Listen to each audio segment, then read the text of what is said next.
کہ میزان کا ترازو بھی ہوگا، اس میں کلمات بھاری بھی ہوں گے، لگ رہے ہیں کہ کلمات تولے جائیں گے۔ اور آگے فرمایا وہ کون سے دو کلمے ہیں؟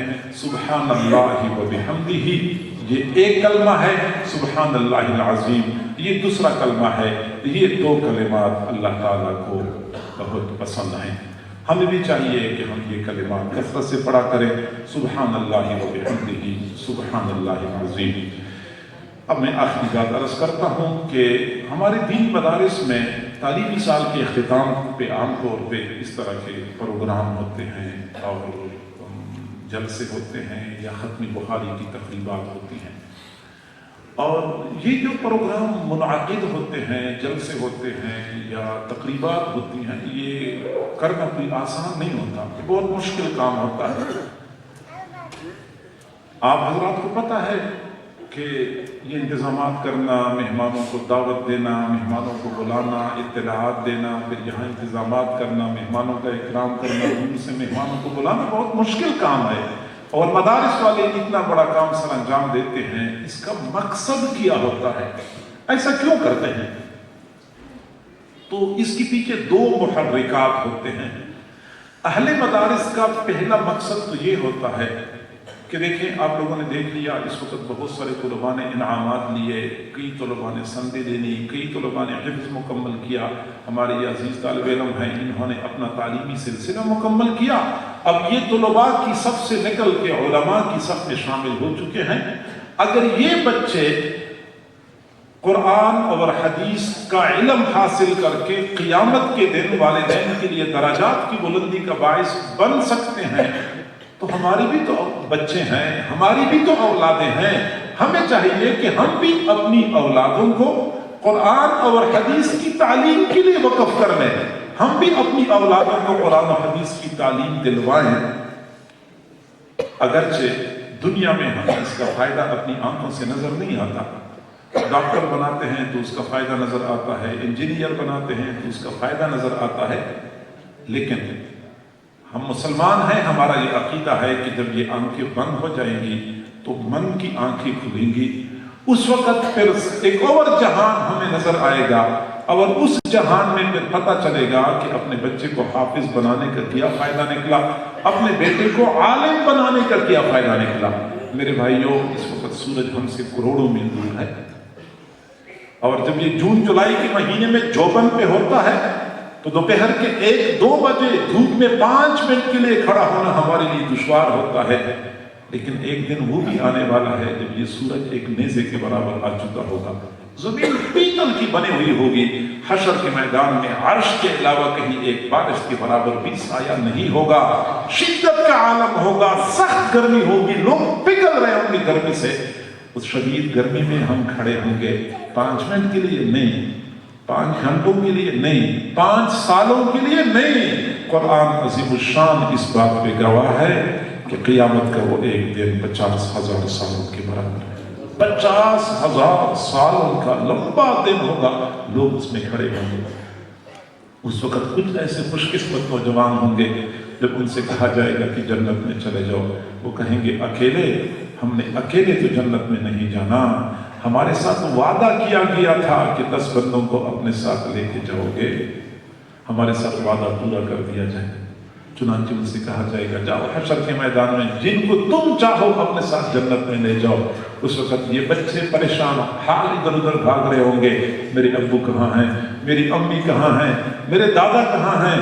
پھر اس وقت جب کسی کا بیٹا آئے گا اور اپنے والد کو ہاتھ سے پکڑ کے اپنے ساتھ اس شدت کے ماحول سے نکال کے جنت میں نہر کے کنارے عالیشان محل کے ٹھنڈے سائے میں لے جائے گا، اس دن پتہ چلے گا کہ اپنے بیٹے کو حافظ بنانے کا کیا فائدہ نکلا، اپنے بیٹے کو عالم بنانے کا کیا فائدہ نکلا۔ میرے بھائیو، تھوڑی دیر کے لیے تصور کریں، بندہ ایک مرتبہ اس منظر کو اپنی آنکھوں میں، اپنے دل و دماغ میں مستحضر کر لے کہ وہ شدت کا عالم ہے۔